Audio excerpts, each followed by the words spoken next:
Greetings. My name is APRC. I am here for us to share another special session.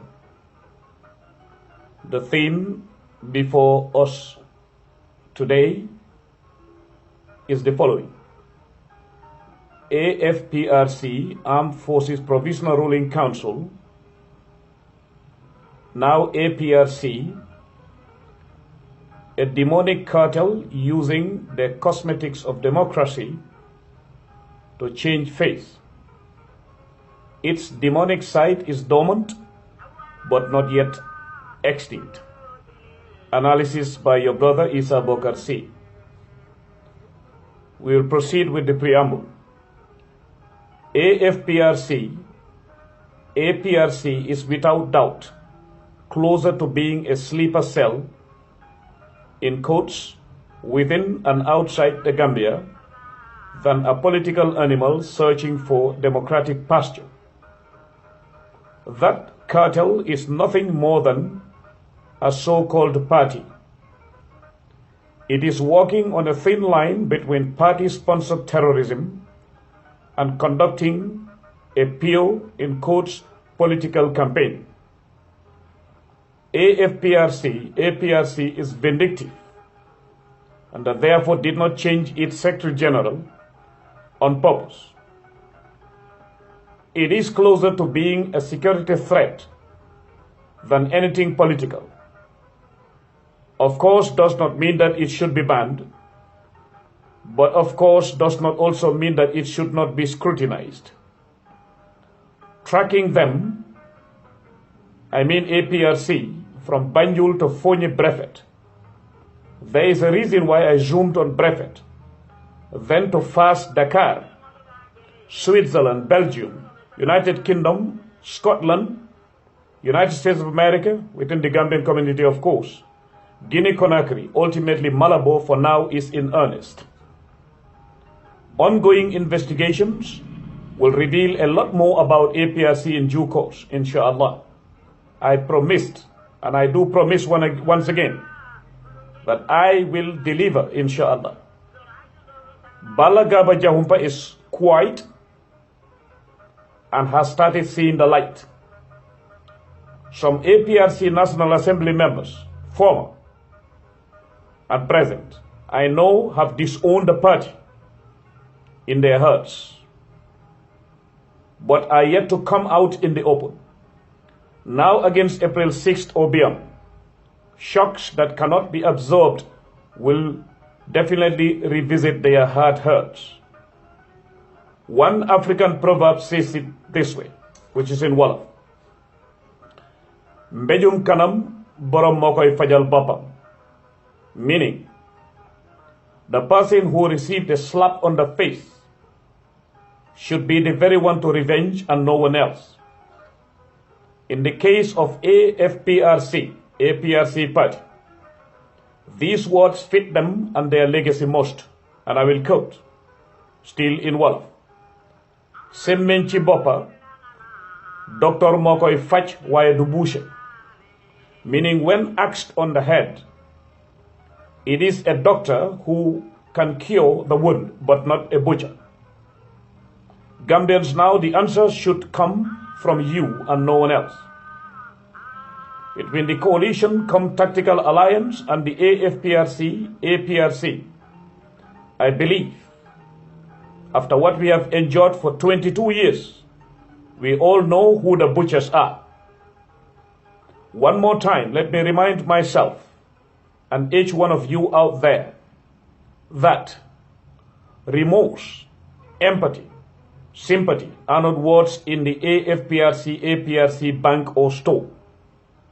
Look at the rather laughable caravan Yankuba Koli and others organized yesterday. Think about the timing and location.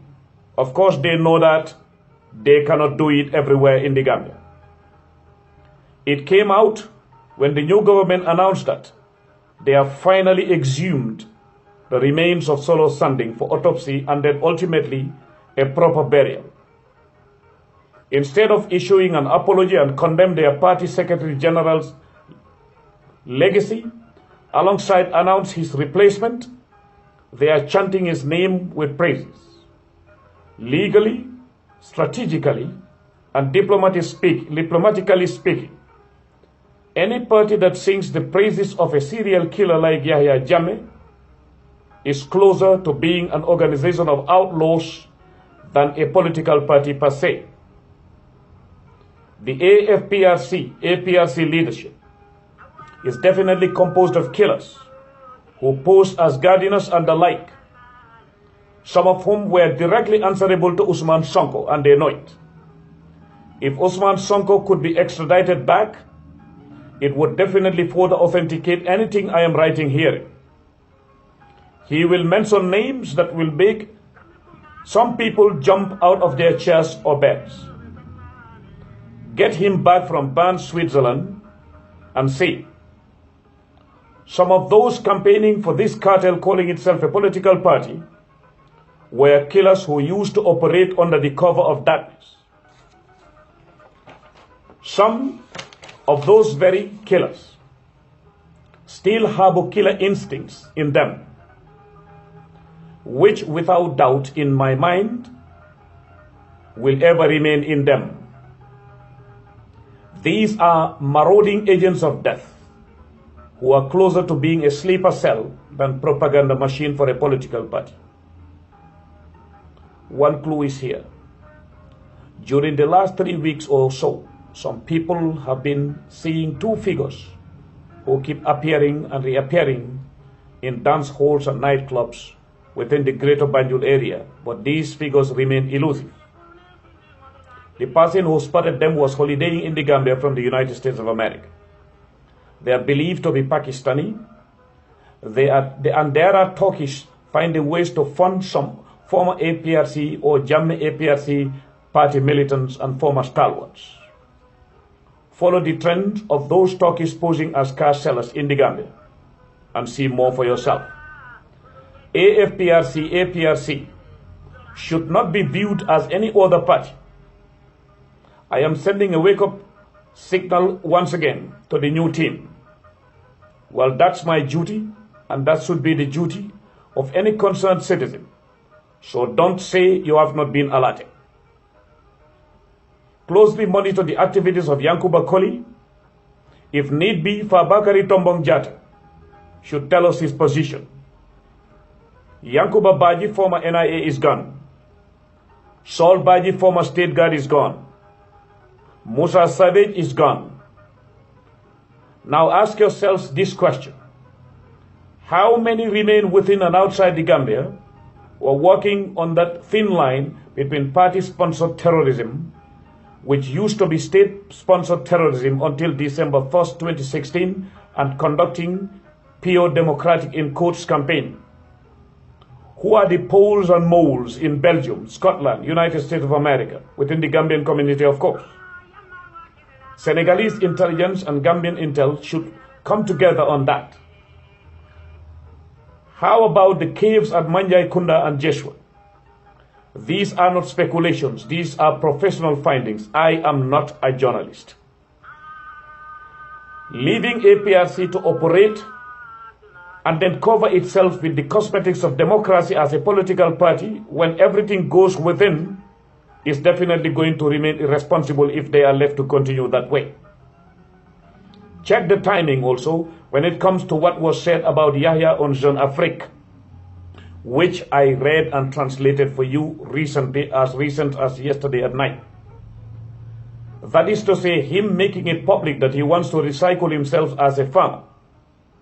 Why and how did that information reach Jeune Afrique? And who are his audience? He is definitely speaking to somebody and some people. Indeed, I promised to tackle Yahya Jammeh for the simple fact that he is a toxic character pretending to be a saint. I've also told Yahya over and over that this is not personal. It is not hatred against him.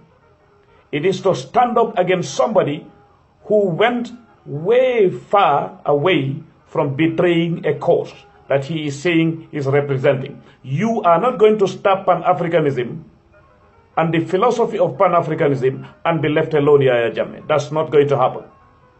You betrayed the cause. You refuse to stay put and to be put on track. You are going to be tackled by that very principle and by that very philosophy of Pan-Africanism. Check the timing again. For those in the Gambia, for those managing the affairs of the state. Now, Yaya Jammeh said he is going to be a father. Well, let me remind him one thing. He is nothing and he still remains nothing other than a toxic character within Africa's political arena. Therefore, he remains damaged and toxic political goods for Africa. Indeed, reflecting on what they, APRC and APRC did to Gambians, especially from 2004 to now, when Deda Haidara was shot until to the last hour when Yaya Jammeh was in power, is enough reason for every Gambian to participate in neutralizing him and his cartel by any means at one's disposal, because that's what Yaya is determined to do. Most useful weapon, though, is information or being resourceful. Being intelligent is not the same as mixing intelligence and being resourceful. Below are facts to bear in mind about APRC and APRC. Do not say I did not send you a signal. Fact 1. Campaign strategy reveals the party cartel's weaknesses, which they call strategies. Fact 2. Yesterday, a caravan of taxis they paid filled the streets of Cardiff Municipal Council with noise from horns and yells. Fact 4. Why did the cartel party choose that area? Simple to decode. It is Talending Jeswang. It is where Yankuba Koli keeps massaging his ego, thinking the old days still remain here as a gold mine for psychopaths. It is the breeding ground for everything anti-democratic or anti-democracy. It is where blind loyalists recruited to serve an evil regime are lodged at. Fact 5. How were they able to get that caravan? Simple to decode. It is the fiefdom of Yankuba Koli, Yankuba Baji, and Fabakary Tombong Jatta. The fainting part of their loyalists will end up disappearing into thin air. But for now, they still have money to use and induce a few gullible and or selfish greedy lot. Fact 6. APRC has refused to announce its new party leader after the departure of Yaya Jammeh. At least that would have shown a signal that they are dissociating themselves from the past terrorist activities of Yaya Jammeh and tyranny and to being a pure and simple political party. The reason behind this vacancy as Party Secretary General is that APRC wants to remain legitimate even though they are aware of the fact that they cannot win. Win for me means not only win elections, but win to cleanse Yaya Jammeh, the serial killer who has been leading this party over the years. Voters should be educated on the fact that voting APRC means voting for a headless demon. At least demons with heads can function to defend one another, but headless demons will attract evil and then remain more of a liability than a solution. Thank you very much.